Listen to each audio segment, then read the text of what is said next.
Generalmente cuando uno analiza estándares, incluso constitucionales o convencionales en distintos temas, diversos fundamentos sirven para entender el porqué de su obligatoriedad. ¿Por qué nos estamos reuniendo ahora para analizar estos estándares? ¿Por qué debe traducirse a tutela efectiva? ¿Por qué debemos dar ese tan difícil salto de las exigencias convencionales al plano de la realidad en la jurisdicción local? Y generalmente los fundamentos son de índole normativo o filosófico, por la fuerza normativa de la Constitución, porque los derechos de la mujer están reconocidos en el texto constitucional argentino, porque la Constitución al único grupo al cual le dedica una acción positiva expresa es a las mujeres en materia electoral. Y esto es una decisión importante desde el punto de vista constituyente. Las mujeres son sujetos de tutela constitucional preferente, tienen un estatuto propio que exige leer la Constitución en esa clave. Pero sin embargo, cuando analizamos específicamente los estándares internacionales y nos preguntamos el porqué de su vinculatoriedad, el por qué debemos aplicarlos, hay una primera pauta que nos salta a la vista. Porque si no lo hacemos, el Poder Judicial es parte del problema. Porque si no lo hacemos, el Poder Judicial discrimina. Porque si no lo hacemos, el Poder Judicial encubre situaciones de discriminación y desarrolla violencia institucional. Porque si no lo hacemos, el Poder Judicial puede llegar a constituir en sí mismo un trato inhumano, cruel y degradante. Recuerdo cuando trabajaba en la Oficina de la Mujer, vino a compartir una conferencia con nosotros Fabián Salvioli, quien en ese momento era miembro del Comité de Derechos Humanos de Naciones Unidas, había sido presidente, y él comenzó la disertación explicando cómo en el caso LNP, Argentina había sido sancionada, o se había reconocido su responsabilidad internacional por el Comité de Derechos Humanos de Naciones Unidas, estableciendo que el Poder Judicial había realizado un trato inhumano, cruel y degradante. O sea, se sanciona al Estado argentino por el artículo 7 del Pacto de Derechos Civiles y Políticos.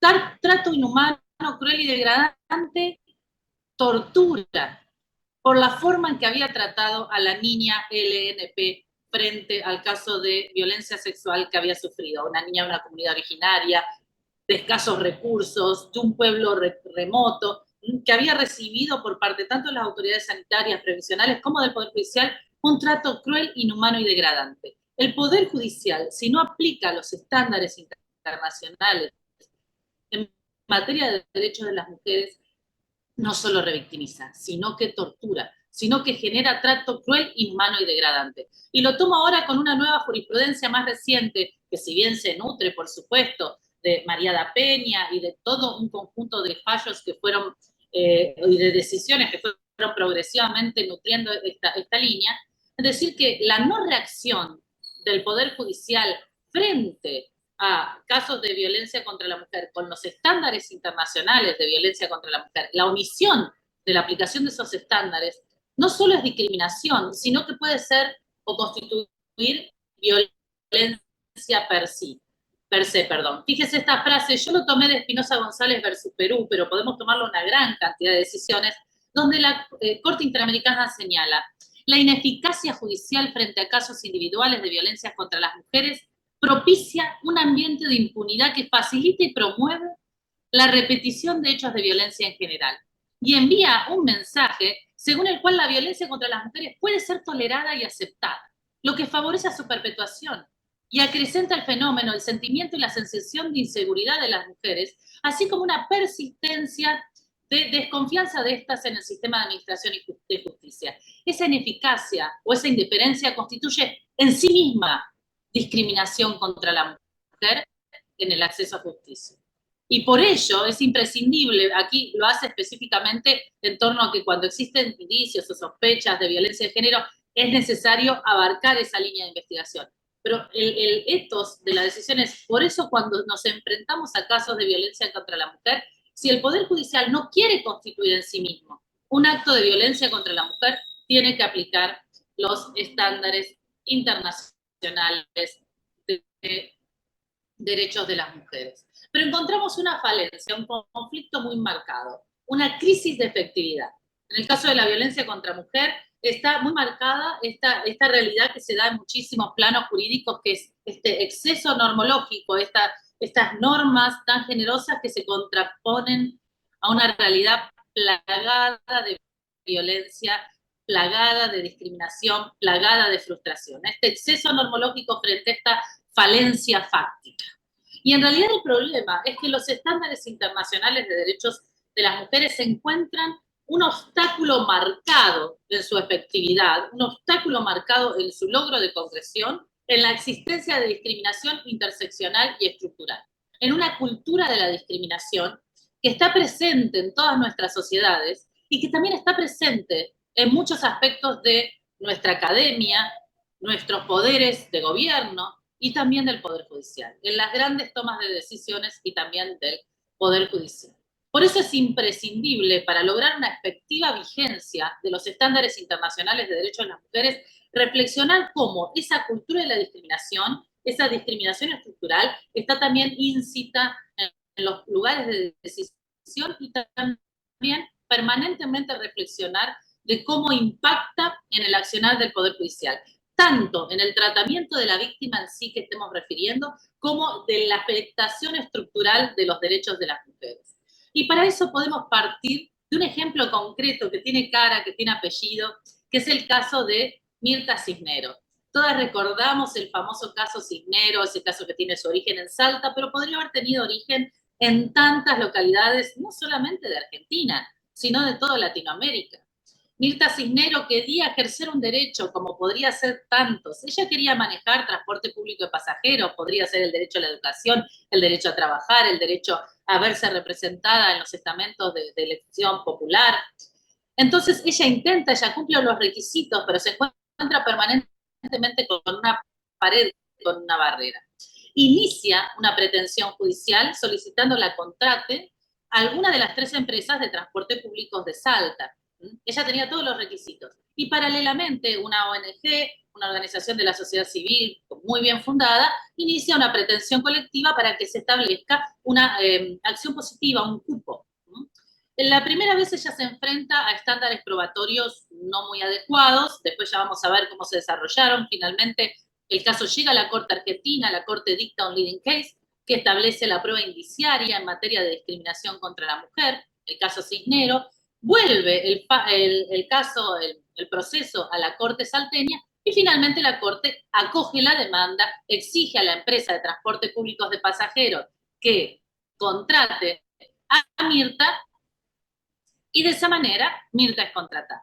Sin embargo, hasta el año 2023, no he tenido datos hasta hoy, pero hasta el año 2023, Mirta Cisneros era contratada por la empresa concesionaria del transporte público de pasajeros, pero no manejaba el autobús, no manejaba el ómnibus. ¿Por qué? Porque incluso el remedio judicial no tuvo la idoneidad para contrarrestar los estereotipos culturales íncitos en esa sociedad que afectaban y obstaculizaban el goce del derecho, en este caso al trabajo y al desarrollo de Mirta. Y ahí vemos un problema grave porque incluso frente a sentencias tuitivas no se logra contrarrestar lo que es la discriminación estructural, porque se perdió la visión estructural y sistémica que sostiene la afectación de derechos de las mujeres.